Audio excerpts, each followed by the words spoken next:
গরুটার নাম আমার মুখে কইলে আমার মুখটা না ফাঁকব, এই অসভ্যটার নাম কইলেও আমার মুখ না ফাঁকব, গুরুটার নাম কইলে আমার মুখটা না ফাঁকব। কেন আমি যে এই অসভ্যদের অসভ্যতার বিবরণ দিচ্ছি, গুরুটাই কি কি বান্দামি করছিল আমি তো বলতেছি, চিনেন না, নাম বলবো কেন?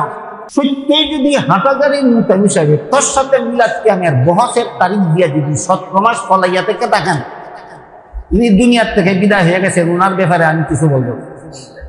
যদি ইনি সত্যি এই কাজ করে থাকেন, আমার উপর যেন আল্লাহর গজব পড়ে।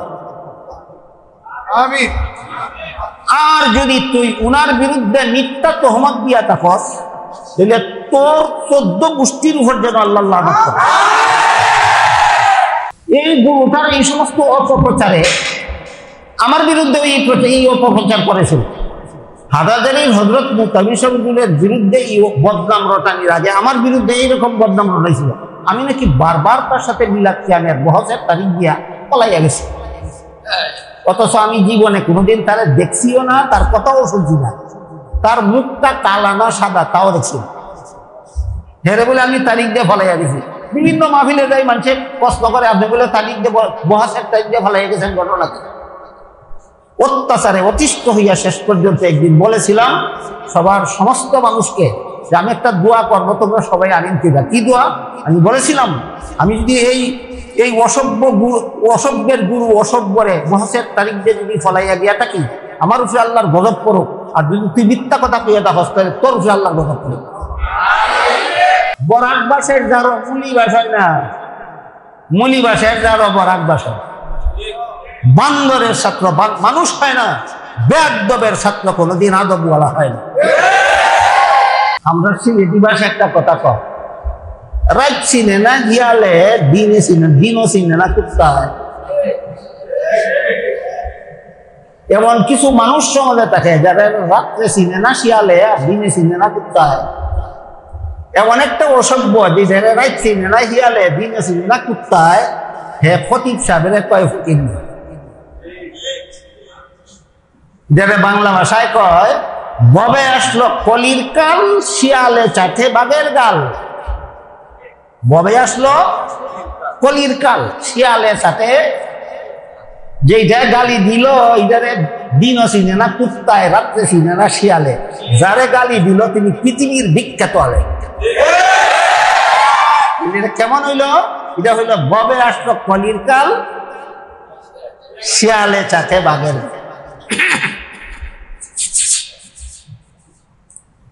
এটা হইল বেয়াদবরা, অসভ্যরা সমাজে ভাইরাল হওয়ার একটা হাতিয়ার।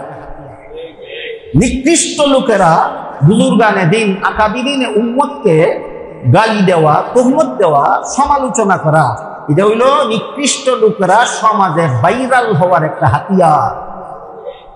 কার কুত্তায় চিন্তা রে, কিন্তু গালিটা দেওয়ার ফলে এখন বাংলাদেশে বলেছি। আজকে বুঝলেন কোন কৌশলে যারে কুত্তায় চিনে না, হ্যাঁ খতিব সাহেবরা গালি দিল। কৌশলটা কি? ভাইরাল হওয়া। কৌশলটা কি? ভাইরাল হওয়া। এর কিছু উদাহরণ শুনুন। ইবলিসকে কে চিনত? কেউ চিনত না। যখন আদম আলাইহিস সালামের সাথে বেয়াদবি করলো, তখন তারা বলেছিল, বলেন ইবলিস ভাইরাল হইছে ইব্রাহিম নবীর সাথে বেয়াদবি করে। ফেরাউন রেগাটাই চিনত? কেউ চিনত না।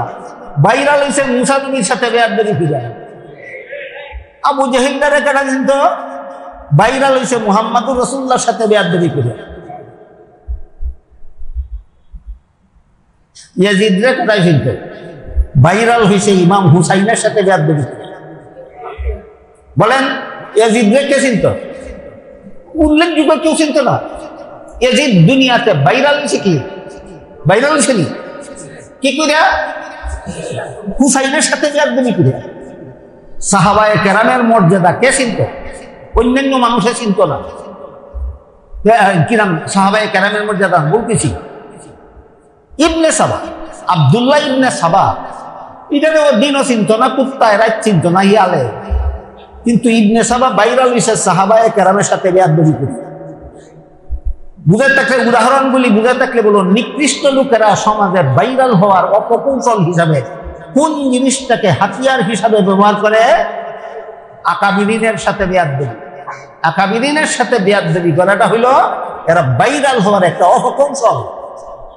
তবে এদেরকে আমি বলতে চাই, ভাইরাল হওয়ার সিস্টেম দুইটা আছে, একটা ব্যাড সিস্টেম, একটা বেস্ট সিস্টেম। কেউ ভাইরাল হয় সুনামের সাথে, আর কেউ ভাইরাল হয় দুর্নামের সাথে। এবার বলেন, ইবলিস চায় আদম নবীর সাথে বেয়াদবি করিয়া সুনামের ভাইরাল হইছে না দুর্নামের? নমরুদ দেয় ইব্রাহিম নবীর সাথে বেয়াদবি করিয়া সুনামের ভাইরাল হইছে না দুর্নামের? ফেরাউন নেয় মুসা নবীর সাথে বেয়াদবি করিয়া সুনামের ভাইরাল হইছে না দুর্নামের? আবু জাহিল্লাই মুহাম্মদ রাসূলুল্লাহর সাথে বেয়াদবি করিয়া সুনামের ভাইরাল হইছে না দুর্নামের? ইয়াজিদে ইমাম হুসাইনের সাথে বেয়াদবি করিয়া সুনামের ভাইরাল হইছে না দুর্নামের? কুখ্যাত ইবনে সাবা সাহাবায়ে কেরামের সাথে বেয়াদবি করিয়া সুনামের ভাইরাল হইছে না দুর্নামের? তেমনিভাবে বেদাতীরা বুজুর্গানে দ্বীনের সাথে বেয়াদবি করিয়া ভাইরাল হয়, ঠিক সুনামের ভাইরাল নয়, দুর্নামের। এই কারণে যেদিন থেকে এই অসভ্য বেয়াদব খতিব সাহেবরে গালি দিছে, এদিন থেকে সারা সমাজে তার দুর্নাম শুরু হয়ে গেছে। এই দুর্নাম সহ্য না করতে ভাইরা হে যে অসভ্য, এর প্রমাণ দিছে। কেমনে প্রমাণ দিছে জানেন? কয় এরা সকলে মিলিয়া আমার নাবির নিচের একটা পশম পরিষ্কার করতে পারছে। এইটা হইল ভদ্র ভাষা। আমার নাবির নিচের পশম পরিষ্কার করতে পারছেন, এটা ভদ্র ভাষা, অসভ্য। সভ্য ভাষা না, অসভ্য। অসভ্য ভাষায় আকাবিরিন বুজুর্গানে দিনকে গালি দেওয়াটাই বাতিল পন্থীদের হাতিয়ার। আমি বলবো, এই অসভ্য বেয়াদব ভাষাটা শিখছস কার কাছে? তোর মা বাপের কাছ থেকে শিখছস? তা তোর একটা শেখ বলে আছে, এটা কত বড় বান্দর, আমি একটু পরে বলবো। এর বলে একটা শেখ আছে, এই শেখ কত বড় বান্দর, আমি একটু পরে বলবো। আগেই বলছিলাম আজকে আমার কথা বলতে বেশি সময় লাগবে, ওনারে বলছি। আর ছাত্ররা বলছি কাগজ কলম লইয়া বল, এর শেখ কত বড় বান্দর একটু পরে বলবো। কিন্তু এই বান্দরে আমি আগে জিজ্ঞাসা করি, যেই বান্দরে কইল তোমরা যারা যারা আমার এই কথার কারণে আমার বিরুদ্ধে বিশুদ্ধার করতেছ, তোমরা আমার নাবির নিচের একটা পশম পরিষ্কার করতে পারছো না। নাবির নিচের পশম উল্লেখ কইরা কথা কয় সভ্য লোকে না অসভ্য? তুই প্রমাণ দিলে তুই অসভ্য, শুধু বেয়াদব না, অসভ্য। এবার আমি তোরে জিজ্ঞাসা করবো, এই অসভ্য ভাষাটা তোর মা বাপের কাছে শিখছস না তোর শেখের কাছে শিখছস? শেখ হইল আরবি ভাষায়, বাংলা ভাষায় কই গুরু। বাংলা ভাষায় কি কয়? আমি জিজ্ঞেস করি, এই অসভ্য ভাষাটা তোর মা বাপের কাছে শিখছস না তোর গুরুটার কাছে শিখছস? যদি মা বাপের কাছে শিখে থাকস, তাহলে তোর মা বাপরে গিয়া তোর নাবির নিচে সবগুলি ফসম পরিষ্কার করে দিতে। যেইখানে ভাষা শিখাইছে এইখানে পরিষ্কার করো। কি বলেন? অসভ্য ভাষা তারে কোনো সভ্য লোকে শিখাইছে না, শিখাইলে তার মা বাপে শিখাইছে? এই অসভ্য ভাষা যারা শিখাইছে না, এরা কেন পরিষ্কার করবে? যদি এই অসভ্য ভাষা তোরে তোর মা বাপে শিখাইয়া দেখে, তো তোর মা বাপের কাছে গিয়া খুললে দেখা পরিষ্কার করে দিত। আর যদি কোন বলে না এমন অসভ্য ভাষা আমার মা বাপে শিখাইছে না, আমার গুরুটাই শিখাইছে, তোর গুরুটা রেগে তোর নাবির নিচের সবগুলি ফসল পরিষ্কার করে দিত। আপনারা কি কেউ এর এই অসভ্য ভাষা শিখাইছেন? আপনারা কেন পরিষ্কার করবে? যেটা শিখাইছে সেটা পরিষ্কার করবে। কথা ক্লিয়ার হয়েছে নি?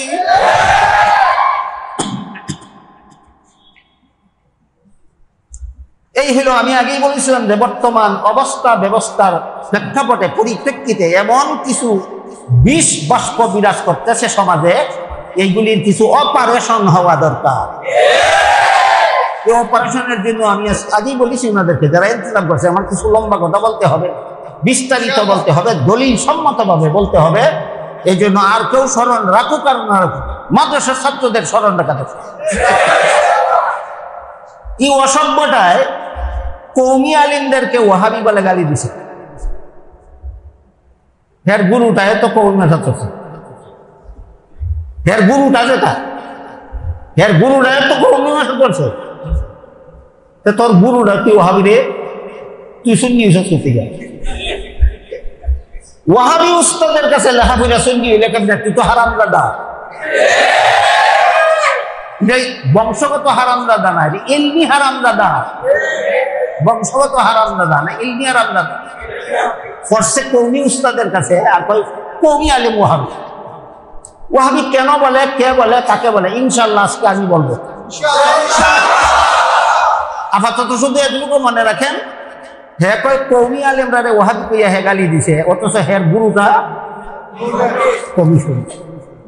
এবার গুরুটার কথা শুনুন, এর গুরুটা কত বড় সভ্য, এর গুরুটা কিভাবে ভাইরাল হয়েছিল, এর ইতিহাস।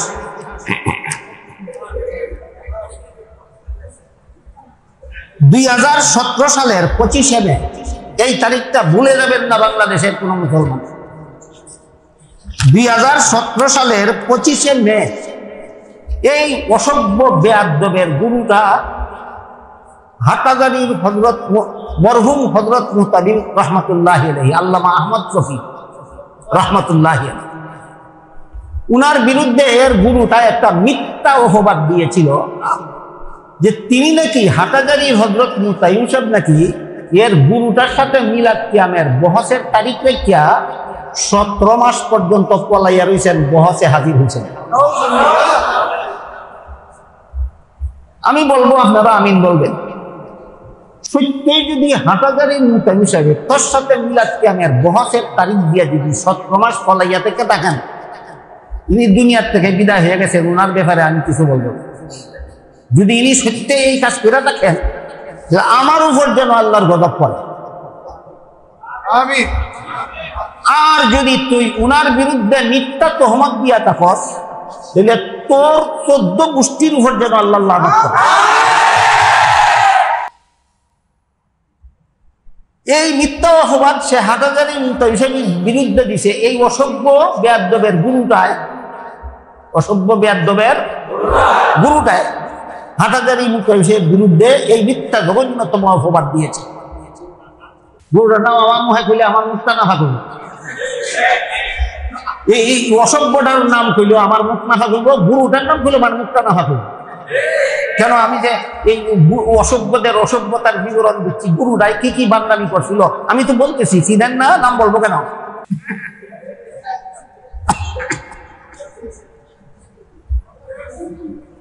মুহতারাম হাজিরিন, এই গুরুটার এই সমস্ত অপপ্রচারে আমার বিরুদ্ধে এই অপপ্রচার করেছিল।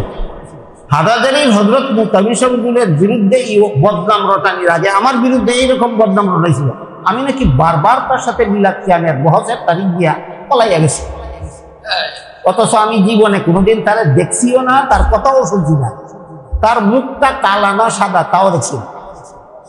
হেরে বলে আমি তারিখ দিয়ে ফলাইয়া গেছি।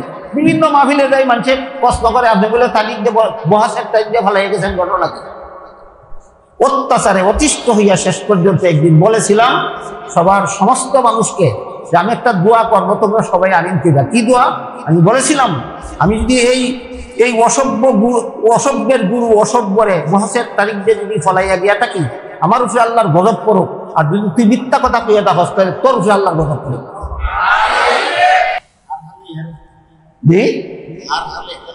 হার হালে হারে এই গুরুটা এই সমস্ত ইত্রামিয়ার বাঙালি যখন শুরু করে দিল, তখন মৌলানা লুৎফুর রহমান ফরাইজি কইল তারা আমার উস্তাদ তুল্য, দাদা তুল্য, দাদা উস্তাদ তুল্য, তারা যদি তোর সাথে বহসের টাইতে বলা এগিয়ে থাকে, আমি তার ছাত্রের ছাত্র, আমি তোর বহাস গ্রহণ করব।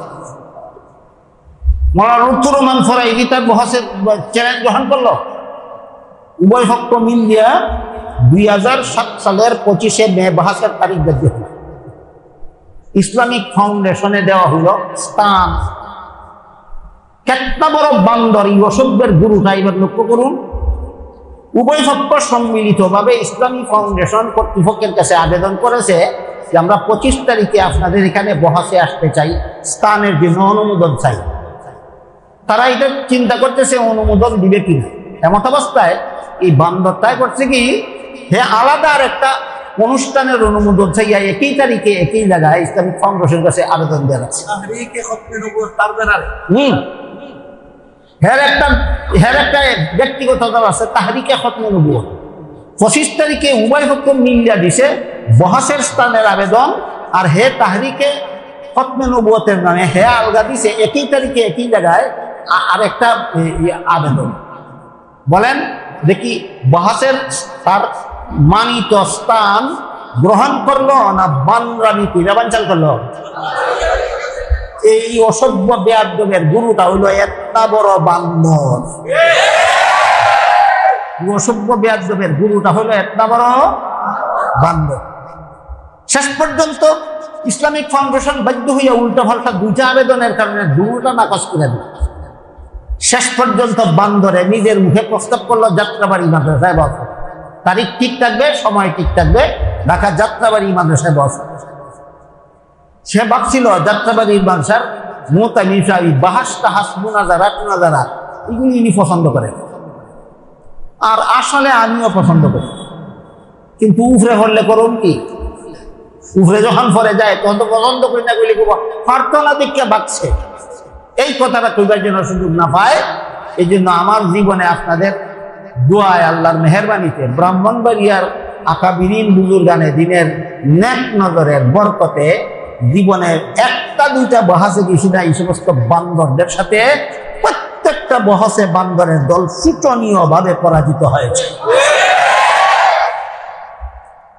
তো মনে করছিল যাত্রাবাড়ির হজরত এই সমস্ত পছন্দ করেন না, নিশ্চয়ই তিনি স্থান দিবেন না, এটা মনে করিয়া নিজের মুখে প্রস্তাব করছে। ঘটনাক্রমে যাত্রাবাড়ি হজরত প্রস্তাব গ্রহণ করে নিয়েছেন, ঠিক আছে আমার এখানেই বস। বহাসের দিন সে ওইখানে না গিয়া অন্য হগানে গিয়া রাস্তার নিচে গাছের মধ্যে মাইজেন্ডা ডাহে দেখতে কয় ওহাবিরা আইসে না, আমি আইসি বসে। ওহাবিরা গাছতলা যাওয়ার কথা ছিল না, যাত্রাবাড়ি মানসায় যাওয়ার কথা ছিল। তোর মুখে প্রস্তাবিত যাত্রাবাড়ি মানসা, এখানে তুই গেলে না কেন বান্দর? যেই গাছতলে কেউ যাওয়ার কথাটা সেখানে গিয়ে চিন্তাস কেন বান্দর? এই হলো অসভ্য, এই অসভ্য বেয়াদবটার গুরুটা হলো একটা বড় বান্দর। বান্দরের ছাত্র হরিণ গো, বান্দরের সন্তান হরি নয়, বান্দরের ছাত্র বেয়াদবের ছাত্র কি গো? বরাক বাসের যারো মুলি বাসায় না, মুলি বাসায় যারো বরাক বাসায়। বান্দরের ছাত্র মানুষ হয় না, বেয়াদবের ছাত্র কোনোদিন আদব বলা হয় না। বর্তমান বাইতুল মুকাররমের সম্মানিত খতিব সাহেব, যেহেতু আল্লাহর রসুল বলেছেন আমার উম্মত মুসলমানের জন্য আল্লাহর পক্ষ থেকে বাৎসরিক 2টা ঈদের ব্যবস্থা দেওয়া হয়েছে, কাজেই যারা 12ই রবিউল আউয়ালে 3 নম্বর ঈদে মিলাদুন নবী নামে আরেকটা ঈদ করে, এই ঈদ নবীর তরিকা বিরোধী, বিদাত। 3 নম্বর ঈদটা কেন বিদাত? দলিল ছাড়া না দলিল সম্মত বিদাত? কি দলিল? নবীর তরিকায় নাই। কি দলিল? আমার আগের উদাহরণ যদি আপনাদের মনে থাকে তাহলে বলুন। নবীর তরিকা মতো ফজরের ফরজ নামাজ 2 রাকাত, 3 রাকাত পড়লে 3য় রাকাতটা সুন্নত হবে না, বেদাত। কি দলিল বেদাতের? নবীর তরিকায় নাই। বেদাত হওয়ার কি দলিল? ঠিক তেমনি ভাবে নবীর তরিকা মতো মুসলমানের বাৎসরিক ঈদ 2টা, 3য় ঈদ নবীর তরিকায় নাই। তাই খতিব সাহেব বলেছেন 12ই রবিউল আউয়ালে ঈদে মিলাদুন নবী নামে 3 নম্বর ঈদটা বেদাত। বলেন তিনি বিদাত বলেছেন মন গড়া না দলিল সাপেক্ষে? দলিল সাপেক্ষে। এই দলিল সাপেক্ষ কথাগুলি যেন সমাজে গ্রহণ না করে, এই জন্য আরেক বান্দরে কয় আমাদের এগুলি দলিলের সাথে সম্পর্ক না। মনে আছে? দলিলের সাথে সম্পর্ক না, মহব্বতের সাথে সম্পর্ক। আমি আপনাদেরকে জিজ্ঞেস করি, নবীর মহব্বতে জান দেওয়া দলিলের সাথে সম্পর্ক না হইলে মুমিন হয় না দলিলের সাথে সম্পর্ক হইলে মুমিন হয়? তোর দলিল ছাড়া মহব্বত, যেমন আবু তালিব মার্কা মহব্বত জাহান্নামী, তোদের মহব্বত নবীর সাথে দলিল ছাড়া মহব্বত, আবু তালিব মার্কা মহব্বত জাহান্নামী। এবার বলেন নবীর মহব্বতের নাম ওই যে ঈমান, দলিল ছাড়া মহব্বতের নাম, না দলিল সম্মত মহব্বতের নাম?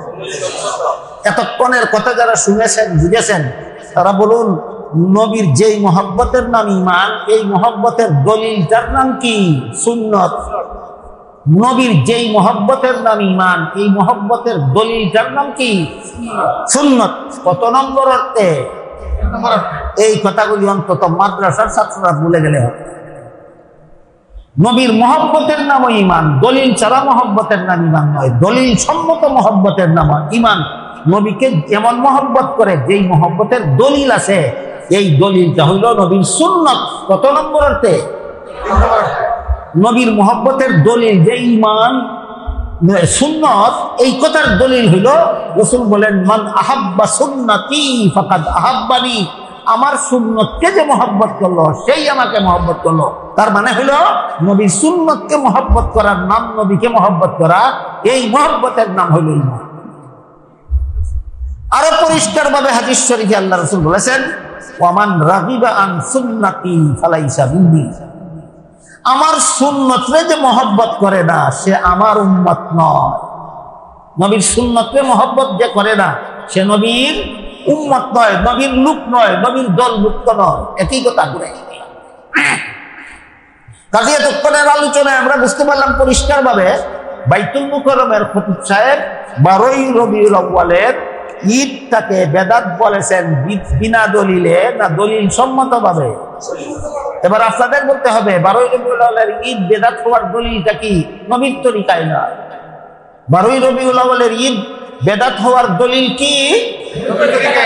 যদি বুঝে না আসে আমি জিজ্ঞেস করবো, কেউ যদি ফজরের ফরজ নামাজ 3 রাকাত পড়ে জেনে শুনে তৃতীয় রাকাত বেদাত হবে, দলিল কি? ওই ফজরের তৃতীয় রাকাত বেদাত হওয়ার যেই দলিল, বৎসরের তৃতীয় ঈদ বেদাত হওয়ার সেই দলিল। বৎসরের তৃতীয় ঈদ বেদাত হওয়ার সেই দলিল।